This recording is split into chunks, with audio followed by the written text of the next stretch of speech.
Hello friends, तो war 2 के trailer के अंदर जो सबसे अनप्रेडिक्टेबल चीज हम लोगों ने देखी थी वो था ये वाला सीन जहां पे कबीर ने कर्नल लूथरा को ही कैद करके रखा हुआ है। एंड यहाँ पे कर्नल लूथरा का रिएक्शन सेज इट ऑल कि भाई उन्होंने बिल्कुल भी एक्सपेक्ट नहीं किया था कि कबीर उनका किडनैप कर सकता है, उन्हें पकड़ सकता है या फिर उन्हें अगवा कर सकता है। तीनों एक ही बात है वैसे। तो कहने का मेरा मतलब ये है कि सबसे बड़ा सवाल यही है कि आखिर कबीर ने उनको क्यों पकड़ा है।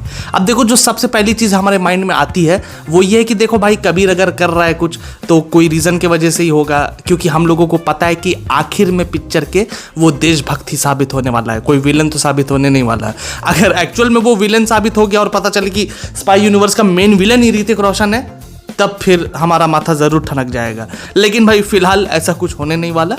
अब देखो, एक और चीज़ हमें समझ में आ गई है कि कियारा आडवाणी जो है वो कर्नल की बेटी है। ये चीज़ मैंने अपने ब्रेकडाउन के टाइम पे मिस कर दी थी, but thanks to the other creators जिन्होंने इस चीज़ को पॉइंट आउट कर दिया। तो अब कियारा आडवाणी उसकी बेटी है और वो ऋतिक रोशन के पीछे पड़ी है। पहले उन दोनों का कोई पास्ट भी था। अब पास्ट में क्या था वो तो पास्ट की बातें मूवी में हमें पता चली जाएंगी, लेकिन फिलहाल वो कबीर के पीछे है। तो कबीर के पीछे क्यों है? क्योंकि शायद कबीर ने उसके बाप को मार दिया है, जो कि हम ट्रेलर के अंदर देख भी सकते हैं कि कबीर भाई गोली चला रहा है। और मैंने ट्रेलर बैकग्राउंड में भी कहा था कि शायद यहाँ पे जो कबीर गोली चला रहा है तो वो कर्नल के ऊपर ही चला रहा होगा। लेकिन यहाँ पे मैंने एक और बात भी कही थी कि वो गोलियां तो चला रहा है लेकिन शायद उसने कर्नल को नहीं मारा है। तो भाई अब चलो सिनेरियो को अच्छे से समझो। यहाँ पे कबीर ने लूथरा को पकड़ा है, मतलब कुछ तो कनेक्शन हो सकता है। अब जो इजी कनेक्शन है, जो हर कोई आराम से सोच सकता है, वो ये है कि भाई कर्नल लूथरा ही विलेन होगा। ठीक है, क्योंकि देखो वॉर 1 में भी उसके ऊपर सवाल उठ रहे थे, लेकिन बाद में फिर पता चल गया था कि कोई और ही है। तो यहाँ पे भी उसके ऊपर सवाल उठ रहे हैं। और कुछ लोगों की वीडियोस भी मैंने देखी थी, कुछ बहुत दिनों से बहुत क्रिएटर्स वीडियो बना रहे हैं कि लूथरा ही मेन विलेन हो सकता है। लेकिन भाई लूथरा मेन विलेन नहीं हो सकता। लूथरा अगर मेन विलेन होता ना तो इतना ज़्यादा उसको सेटअप नहीं किया जाता। उसको सेटअप किया जाता लेकिन किसी अलग तरीके से। और एक और बात कहूँ तो अगर लूथरा विलेन निकल गया यार तो दिल टूट जाएगा। बड़ा अच्छा कैरेक्टर है भाई, बड़ा टाइगर में देखा, पठान में देखा, वॉर में देखा। तो भाई एज ए विलेन मैं उसको नहीं सोच सकता और वो होना भी नहीं चाहिए, क्योंकि ये विलेन है तो खाक विलेन है। नहीं तो कुछ अच्छा बड़ा एक्टर लेके आओ, थोड़ा जो टक्कर दे सके। ऋतिक रोशन है, सलमान खान है, शाहरुख खान है। जब 3 लेजेंडरी एक्टर्स एक फ्रेम में हैं तो उनके सामने जो विलेन होगा वो भी तगड़ा होना चाहिए। तो इसलिए लूथरा को तो मैं विलेन नहीं मानता। लेकिन आखिर यहाँ पे कबीर ने उसको क्यों पकड़ा है? तो भाई मेरे को याद आ रहा है टाइगर 3 का पोस्ट क्रेडिट सीन, जहाँ पे लूथरा कबीर से कहते हैं कि कबीर, इस दुश्मन को हराने के लिए, मतलब हिंदुस्तान का ये जो नया दुश्मन आया है, इसको हराने के लिए तुमको उसके जैसा ही बनना पड़ेगा और सही और गलत के बीच की जो दीवार है ना उसको हमेशा के लिए तोड़ देना पड़ेगा। And I think this is what Kabir is doing. वो सही और गलत की दीवार को तोड़ चुका है। वो गलत भी बहुत सारी चीज़ें करेगा और सही भी बहुत सारी चीज़ें करेगा, लेकिन सही चीज़ें वो बताएगा नहीं और गलत चीज़ें आंखों के सामने दिखेंगी। और कर्नल लूथरा को पकड़ना एक बहुत ही इंपॉर्टेंट स्टेप होगा, क्योंकि मान लो जो भी इस स्पाई यूनिवर्स का मेन विलन है, मैं 100% श्योर हूँ कि इस वॉर 2 मूवी के अंदर हमें मेन विलन भी दिखा दिया जाएगा कि आखिर मेन विलन कौन है इस पूरे यूनिवर्स का।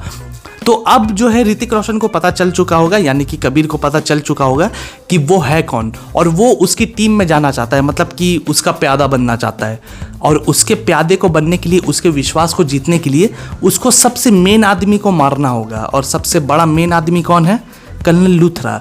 तो इसलिए मुझे ऐसा लगता है कि ये कबीर का प्लान हो सकता है कि अगर वो किसी तरीके से लूथरा को मार दे, मतलब कि एक्चुअली में ना मार दे, मुझे नहीं लगता कि वो मारेगा, लेकिन वो ऐसा प्रिटेंड करेगा, सब लोगों को ऐसा दिखाएगा कि उसने लूथरा को जान से मार दिया है।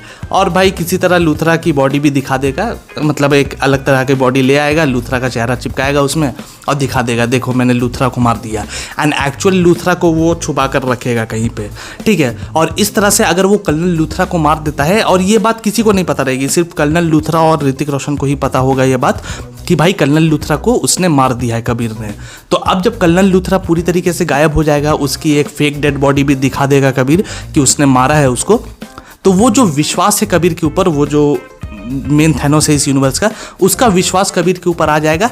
एंड फिर वो उसे अपनी गैंग में शायद ले ले एंड अपने प्लान्स उसे बता दे। तो इस तरीके का शायद कोई प्लान यहाँ पे कबीर का हो सकता है, ऑल्दो मैं गलत भी हो सकता हूँ, ये सिर्फ एक थियरी है मेरी, बट आई थिंक ऐसा पॉसिबल हो सकता है। पूरी मूवी में हमें कर्नल लूथरा फिर आगे नहीं दिखेंगे एंड मे बी मूवी के एंड में ये रिवील होगा कि कबीर ने उनको सीक्रेटली कहीं पे छुपा के रखा था एंड वो जहाँ भी थे बिल्कुल सेफ थे।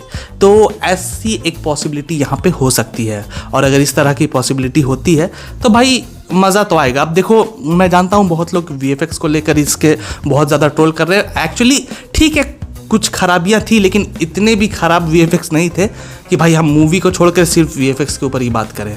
आई थिंक कि मूवी की स्टोरी काफ़ी ज़्यादा अच्छी होने वाली है। वॉर 1 की स्टोरी भी मेरे को काफ़ी अच्छी लगी थी एंड इसलिए वॉर 2 की स्टोरी से भी मैं काफ़ी एक्सपेक्ट कर रहा हूँ। हाँ, अगर मूवी की स्टोरी ने भी हक दिया तब भाई फिर मैं क्रिटिसिज्म देने को तैयार हूँ इस मूवी को, लेकिन फिलहाल मैं इसको मौका देना चाहता हूँ।